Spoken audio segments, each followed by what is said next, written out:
Hello everybody, these are our notes for today. This is going to be just like we do in class. I'm going to do the notes up here. I'm going to share the video with you. I will also share the notes. So you can actually go through the notes while you watch the video, and then there will be an assignment. If I'm ever going too fast, this is a video, so you can pause it, write down your notes. If you have any questions, shoot me an email after you are done watching. So we are talking about tangents today. That is what we were talking about with circles. Again, we're in chapter 10, which is all about circles. So let's get started. A tangent is a line that intersects a circle exactly in one point. Okay? So this line right here, that would be line JK. It touches the circle in one point. All right? So the point of tangency, that would be point J, all right? So that's right here. The line is the tangent, the dot is the point of tangency. So, common tangents, another word we need to know. Common tangents are a line that is tangent to two circles. So like this line right here, it is tangent to both circles. It hits it in one spot right there and one right there. Now specifically, this one is a common internal tangent because when I draw this line, okay, you draw a line from the center of one circle to the center of the other, and it intersects that, it's a common internal tangent. Okay, now over here, this one is a common external tangent. So I drew a line from center to center, and it did not intersect my tangent line. It is a common exterior tangent. Okay, so a couple more definitions there. Now let's look at this. We'll kind of do an example here. The first one, it asks me how many common tangents does each figure have and to draw them in. All right, so if I'm looking at this first one, if you want to pause and try it on your own, I will tell you that both of them have two. They both have two common tangents. The first one, we could do one on top. It would be tangent there and there. And I can draw in that line. All right? And then it would be the same thing on the bottom. So I could have a point here, and a line, ooh, that's not even close, that goes through both. That would be tangent. And then it's pretty similar over here on the other side. Again, these circles don't touch each other, but they would still have two tangent lines. Okay? So I can make one here and here. I can draw one through. I can do the same down here. It looks something like that. Okay? So again, those would be examples of tangent lines those two have. All right. Now, a theorem we need to talk about. If a line is tangent to a circle, all right, so this line right here is tangent to the circle at point P.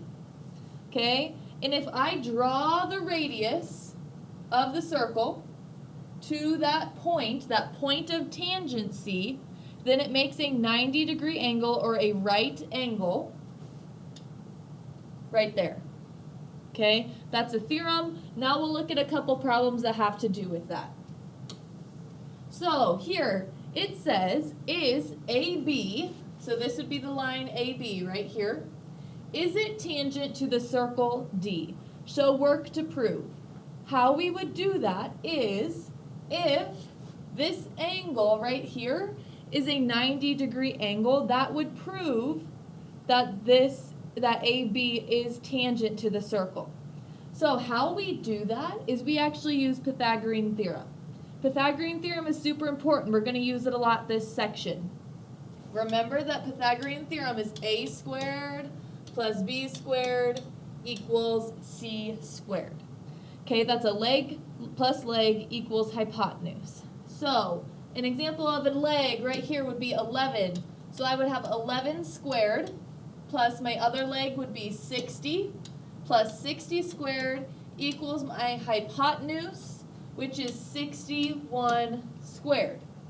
Now I want to see if those two sides are equal to each other or not. So I'm going to put that in my calculator. I get 11 squared is 121 plus 60 squared, which is 3,600, equal to 61 squared. I get 3,721. So let's add up that left side, 121 plus 3,600, and I get 3,721. I see that both of my sides are equal.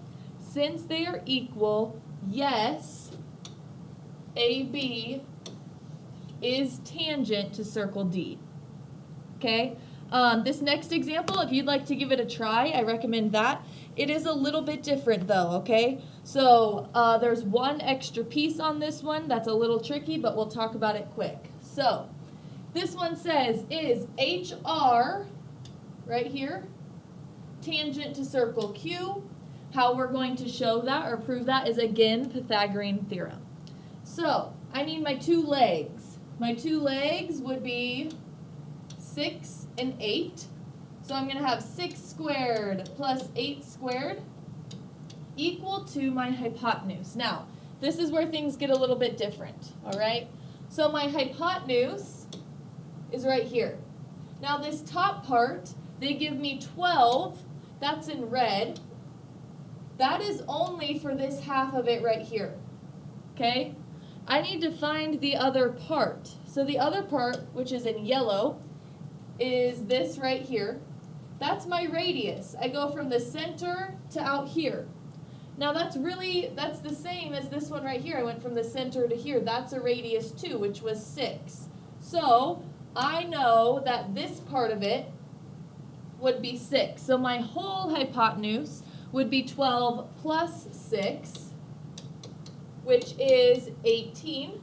So I know that my hypotenuse down here is going to be 18 squared. All right, so again, we're doing the same thing. I have 6 squared, I get 36, plus 8 squared, 64, equal to 18 squared, which is 324.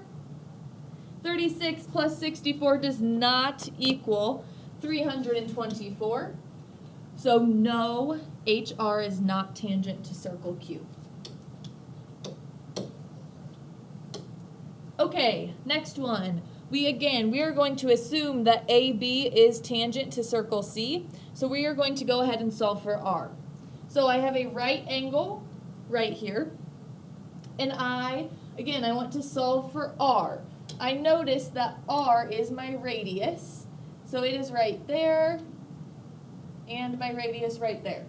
So when they give me this part right here, that's 16. It's only out there. This would also be R. So, again, I'm using Pythagorean theorem. A squared plus B squared equals C squared. My legs would be R. So I have R squared. My other leg would be 24 plus 24 squared equals my hypotenuse.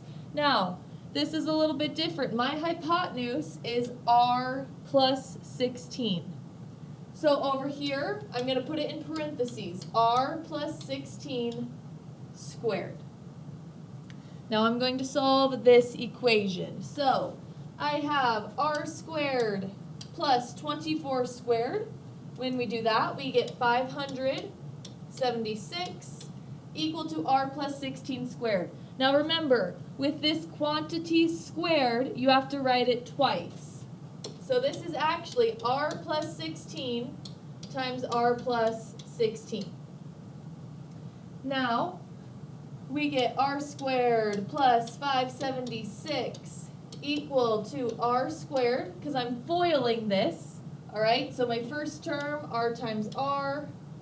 Outside terms, R times 16, I get 16R. Inside, plus 16R again, plus the last term, 16 times 16, 256. Now I'm solving this equation. So first thing that I notice is that I can add these like terms together. So I get r squared plus 576 equal to r squared plus 32r plus 256. Now, I want to get rid of those r squareds. So I'm actually going to subtract this one. I'm going to do this one over here. So I'm going to minus an r squared to both sides. Wow, that works out pretty awesome. They go away, they cancel out on both sides. That makes my life a lot easier.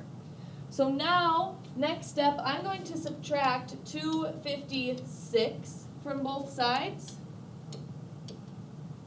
Those ones go away. I get 576 minus 256. I get 320 equal to all I have left over here would be 32r. I'm going to divide both sides by 32.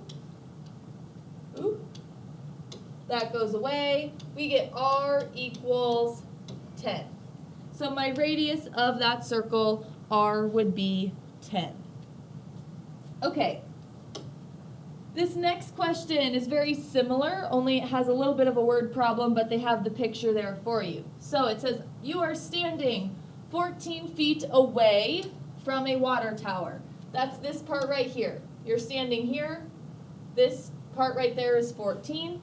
And the distance from you to the point of tangency right here is 28. We want to find the radius. So radius r would be here and here. Again, how we do that is Pythagorean theorem. So one of my legs would be 28, one would be r. So we have r squared plus 28 squared equal to my hypotenuse squared. Now remember, this is the same as last time.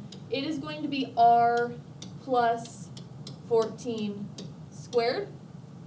Okay, I am going to let you guys have some room to work through that. Go back and look at the other example we did if you need some help solving it.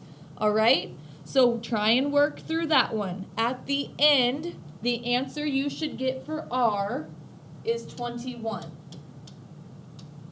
Okay, so try this. Try and get to 21 on your own doing that algebra. All right. Now, moving on to the next one.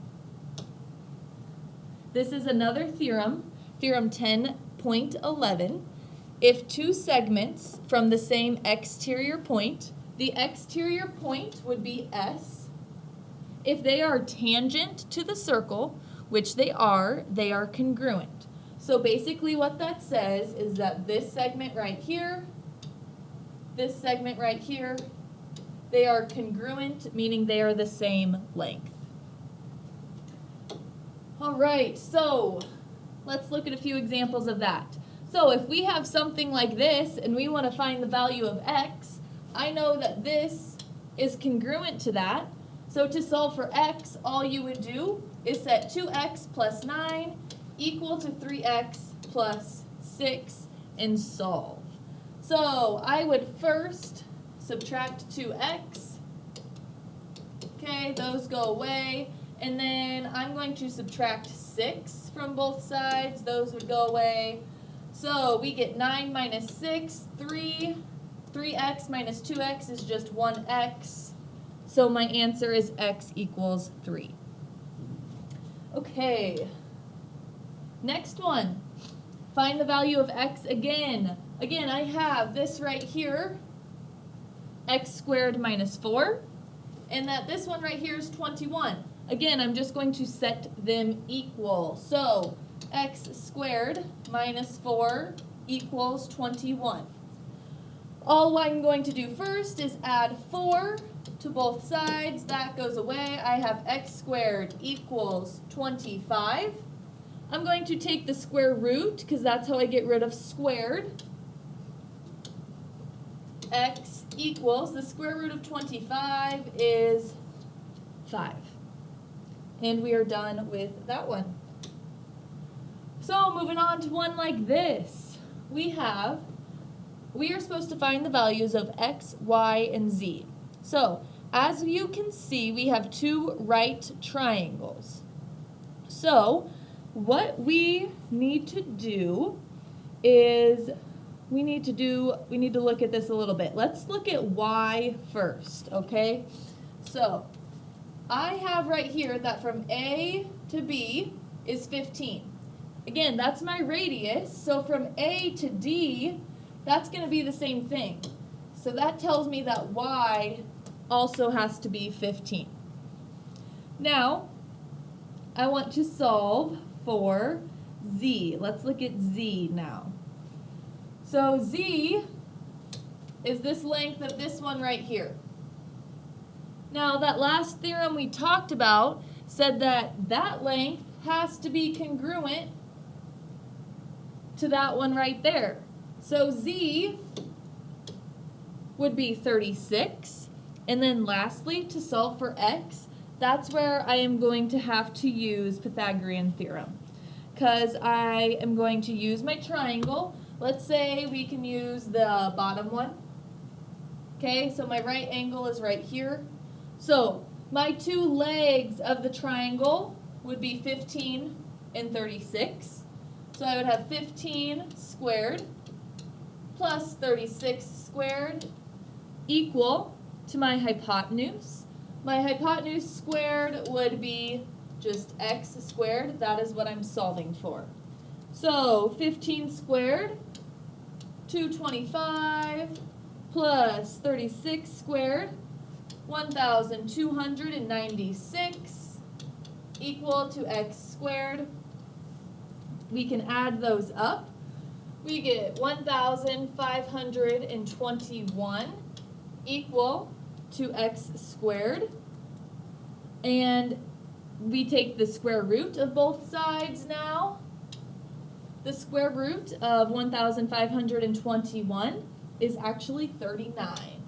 So x would equal 39. Now, we have one last example to get through and then we are done. So, really quickly, we are told that this side, this whole side is 8, and they give us a few other things, but first let's talk about what we're asked to find. We want to find the perimeter of QRS. Perimeter means the length of all the sides added up. So I have one of them is 8. Now, not all the sides are the same, because they tell me that then this half right here is 7. This part right here is 2. Now, what we need to know is that from this point right here, point Q, to this point is 2. That's the same on this side. So this little part over there is 2. Now the other half of that, so from the rest of it down to here, since the whole thing is 8 and the top part is 2, that would have to be 6. And I know that's the same over here. So from point R to the point of tangency, that's also 6. That might be kind of hard to see. But this is 6, this is 6. So then this side down here, 6 plus 7, this whole length would be 13. This whole length is 8. And now, over here, I know that this side right here would be 7. So the whole length, 7 plus 2, would be 9. So for my perimeter, I'm going to add up 8 plus 9 plus 13. So 8 plus 9 plus 13, we get 30. The perimeter would be 30. Now, hopefully that made sense. Again, if you have questions, please shoot me an email or something on Google Classroom. I will be posting this and posting the assignment with it.